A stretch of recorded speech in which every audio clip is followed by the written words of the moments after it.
Massage therapist working with sciatica clients. What happens after the session? Now, I will say if you're a massage therapist watching this, if you don't understand yet or if you haven't seen the previous videos I did on sciatica, it's on the sciatica playlist. So check those out first, but this is going over what happens after. Now, also I have an online massage therapy CEU. If you're interested, I'll put it in the description as well. As a massage therapist, when you're working on clients, or if you're a client listening, if you have sciatica issues, it's not usually a one-time fix. It's not usually get into your massage, do the massage, you're done, you fix perfectly forever. Now, sometimes that works, but sometimes it doesn't. It's about building a relationship with that therapist and learning how to calm the nerves, how to relax the body, how to see the patterns, see the assessment, prevent future situations from happening again, building strength, all that. If your client comes in, see if they're leaning on one side. See if they're shifting weight. See if they can't bring their leg up much. See if their shoulders are uneven. There's so many different things that have assessment patterns that can cause more sciatica symptoms and problems. You know, are they sitting down all day at their job? If they're sitting, this muscle in there, the hip flexors get shortened, they stand up, it pulls them in the lumbar, causes lower back pain, causes irritate different nerves, including the sciatic nerve that shoots down the leg. So I mean, there's so many aspects to why sciatica happens.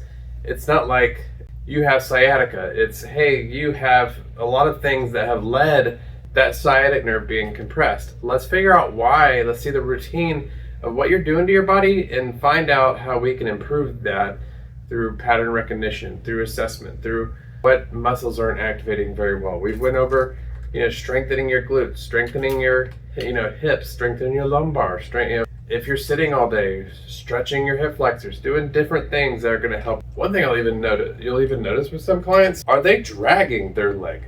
Like, can they actually lift their legs? Or is the nerve so bad that it's going all the way down? That's a big sign. Now, I'm going to tell you something cool. If you are a massage therapist and you're looking to get clients to rebook with you, one of the biggest keys is teaching your clients and showing them that you know what you're doing and that you notice things about them. For example, they come in, they're hunching on a side, or they're not standing straight, or they're compressed a lot when they're walking. Or if you've seen and noticing a hip hike, noticing stuff like that, and then after the massage you work all that out, and then you're noticing that they're standing straight, they're able to move their legs all the way, there's no nerve pain. Point those things out. Sometimes as you're working on a routine of somebody, you need to teach them, hey, I've noticed this is getting better, because we tend to focus on the bad, like, oh, the nerve still hurts some. But here's how far you've come. Here's how far we've made it. So, and we're gaining progress. And when a client sees and trusts you that you're building that progress with them, they're going to want to book more. They're going to follow your instruction a little bit more. Now, don't mislead them. I'm not going to say that. You're not trying to con them into booking with you. So, for example, if the pain, I hate the number scale, but if the pain was a 10 when they came in and the pain's only a 3 when they leave, that's something to point out. Last time you came in, you were standing hunched like this. Now when you're coming in, you're standing a little less hunched. So, I mean, there's so many things that you can point out that encourage them that, hey, this is something I can investing in my own body. Now remember, when it comes to sciatic nerve pain or other pain-related issues, small changes matter. If you're pointing out, hey, this is different than last time, it's encouraging. We like to hear those things. Definitely, that's only if it's true, but we want to hear those things that you're paying attention. You're not just a normal massage therapist. You're really analyzing them and personalizing their session. That's going to get you some rebooks. On top of that, you need to, I would say, give them a plan. Give them a plan of action. Here, I want to see you back this day. One real big key when it comes to getting a client to rebook is don't say, would you like to rebook? Most of the people are going to say no, because they're like, oh, I'll do it later. Say, when's a good time to get you back in? Or if they have these situations, hey, I would like to see you back in X amount of time.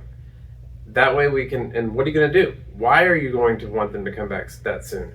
I want you to come back that soon because I don't want your nervous system and everything to revert right back to where it was. I want to get ahead of this.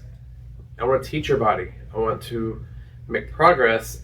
Now, one thing I'll teach you is, I think it's really interesting, is sometimes we hunch, not because there's even, after I've already worked everything out and it goes right back, sometimes we're hunching on that side, not because the pain, it's because the muscle memory. So we have to retrain that and say, hey, teach them, hey, you're hunching over here, we need to get you back. So, and an example of that, see how they sit. Ask them how they sit. Are they leaning on one side more? Is it because you're in pain? Or is it because you're trained your body to do that? We want to teach their body to operate at the best of its ability. What I do with my clients, and if you're not really well versed in corrective exercise training, then it may not be for you, but you may want to send them to a PT for this. When I give some exercises, and not saying go to the gym and do thousands of weights. I'm saying when I give a corrective exercise, I'm only going to give about 2, max 3 exercises to them, because chances are they do 1. If you give too many, it gets overwhelming. Give them small goals that they can actually accomplish. Don't give them such huge goals that if they don't accomplish, then it's just too overwhelming and they're going to give up. Instead, small things. Hey, start every morning doing a little nerve floss, putting your leg up on the wall and doing a little bit of a sit-up. Just getting that muscle and nerve calmed down and relaxed. Start with that. Oh, maybe add this, put them on their back, and then do some leg raises. Do some raises like this, strengthening those hips, raising their leg, turning their hip, externally rotating their femur, strengthening that. Maybe 3 sets of 12 or 4 or 2 sets of 12, just something. Activate their muscles in the morning, activate their muscles in the evening. Just do something that is not sitting all day at work. Like I said, those hip flexors get so tight. Those back, you're hunching forward all the time, pulling on all this. How about go to a wall, put all your weight on the wall and push backwards. Open your chest, tuck your chin back, lengthen all the front. That's going to help. If you're working with a nervous system, you're working with a sciatic nerve that is angry, you're wanting to teach it safety. So you don't want to force it, 1. And 2, if what you are doing is causing it to get worse, obviously you have to adjust. Like I said, you build the relationship, but you don't want to put this nervous system in a situation where it doesn't trust you. What I mean by that is, let's say I give them an exercise. I don't know if at home they're going to find that too hard. They start doing that exercise and then they say it starts causing more pain, but they push through. No, we don't want that. Instead, tell them ahead of time, hey, if this gets too hard, do less, don't do it at all, just let me know, I'll modify. We're going to work with your body, we're going to teach it trust, and we're going to get it better. All right, next is a very valuable lesson for massage therapists, a very valuable lesson for clients. A setback is not failure. Now, what I mean is, let's say they've been coming. My sciatica pain is a 10. Okay, after the massage, you're down to a 3, and then you come back the next time, and they were worse off. That's a setback, but that just means we have to adjust. That does not mean failure. That means it got aggravated to change. Let's work with it. One of the things that people tend to or a therapist might have to adjust is, hey, maybe during that massage they were able to take all the pressure like it was nothing, but after it got irritated with it. Just because they can take it doesn't mean and they can take it and relax the whole time. Doesn't mean that that's the appropriate amount of pressure. So we are learning them. Maybe I need to back off. Maybe I need to do more nerve flossing at the end. Maybe there's something up, and we're going to figure that out. Now, that's a key problem with massage therapists, is that they don't communicate, and the person leaves and they get worse, and then they don't come back because they figure it didn't help. You got to communicate that. Setbacks are normal. Tell them ahead of time, hey, it may get worse. That doesn't mean it's going to, but if it does, let's say I have you scheduled out 2 weeks out. If it gets worse, come back within a few days. I want to get ahead of this. Remember, everything that you're doing as you're working with this client, you're building that relationship, you're creating a plan, you're learning the client,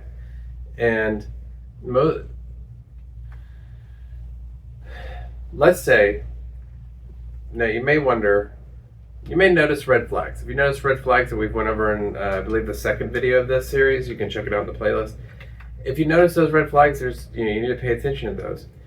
That's why I did that video, so you can learn from that. One thing, though, I would say, let's say, when do you know when to quit?